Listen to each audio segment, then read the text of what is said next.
It all began in the early 1980s, in an America undergoing profound change. Do you want heavy? Metallica gives you heavy, baby! Reagan was president, MTV had just been launched,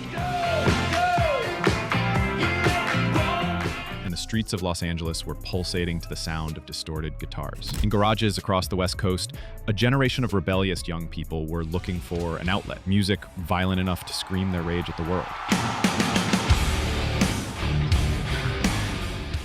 It was in this context that a young Danish drummer, newly arrived in California, placed an ad in a local newspaper.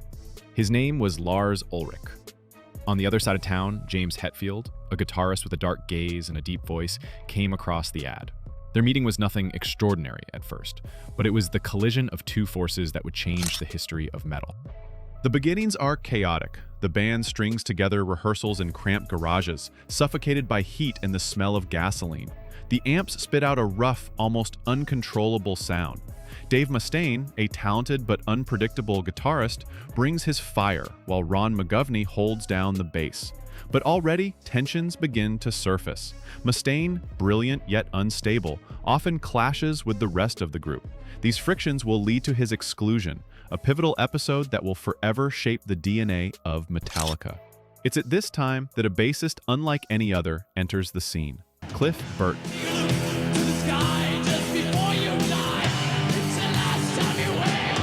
With his wild red hair and unique style, a mix of power and sensitivity, he immediately imposes his presence.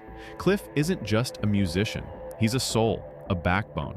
His arrival gives the band a new depth, and when Kirk Hammett replaces Mustaine on lead guitar, the legendary Metallica lineup is finally complete. Their first album, Kill 'Em All, is released in 1983.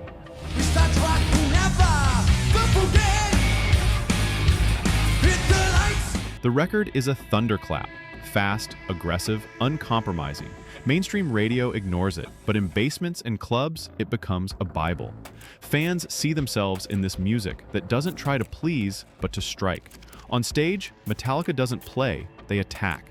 Heads bang, mosh pits explode, and little by little, an army of devoted fans forms around them. A year later, Ride the Lightning propels the band even further.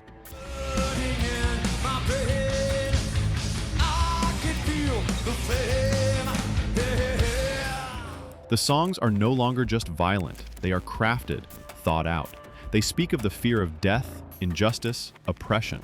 Metallica proves you can be both brutal and intelligent. Behind the scenes, labels fight over the band. Soon, they sign with Elektra Records, forever changing their trajectory. Then comes 1986, Master of Puppets. 8 tracks, 8 bombs. Every riff, every note, every lyric breathes perfection. The album is acclaimed. Even those uninterested in metal acknowledge its power. But while the band is on tour in Sweden, fate strikes mercilessly.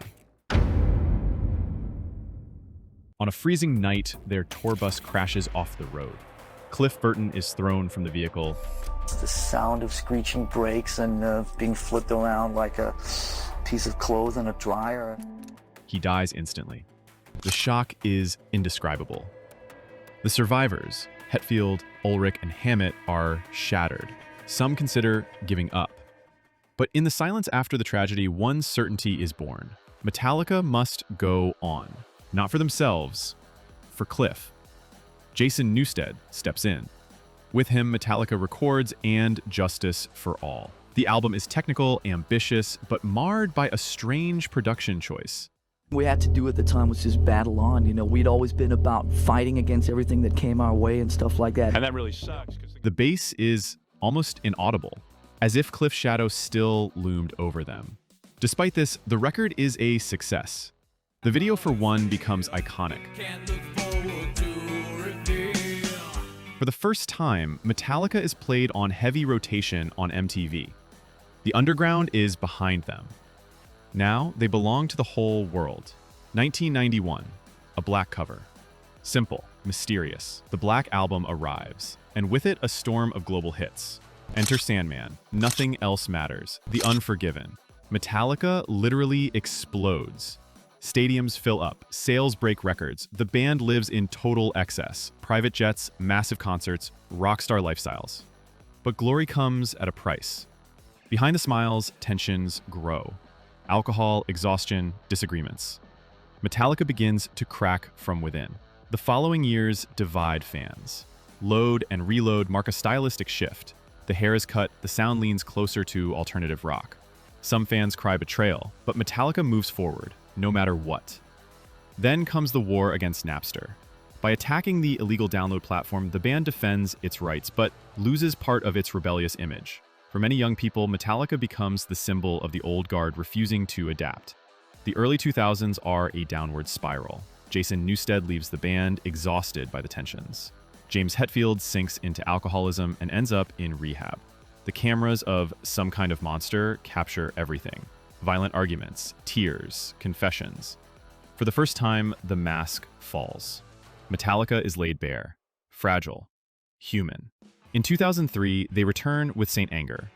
The album surprises with its lack of solos, its raw, almost metallic sound, as if it had been forged in a factory. Reviews are mixed, but the record climbs to the top of the charts. A sign.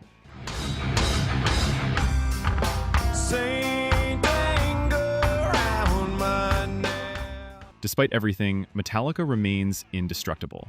Shortly after, Robert Trujillo joins the band. With his stage presence and groove, he injects new energy. 5 years later, Death Magnetic marks a return to their thrash roots. Fans rejoice. Solos are back, along with complex song structures.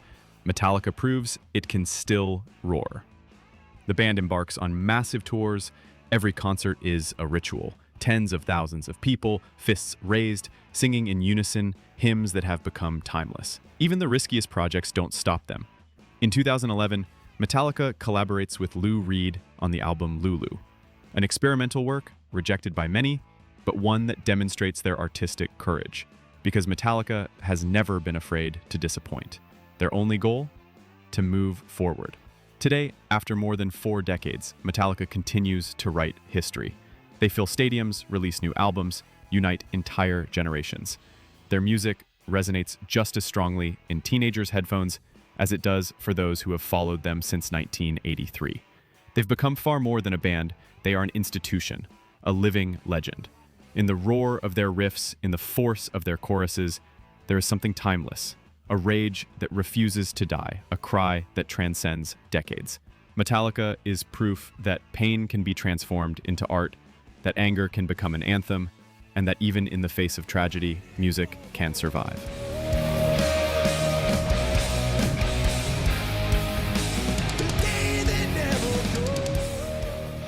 So when the lights go out and the first notes of Nothing Else Matters echo in a stadium packed with fans, one truth becomes clear. Metallica is not just a band. It is a mirror held up to all those who refuse to bow down, to all those searching for a voice louder than their own, a voice that has resonated for over 40 years and will never fade away.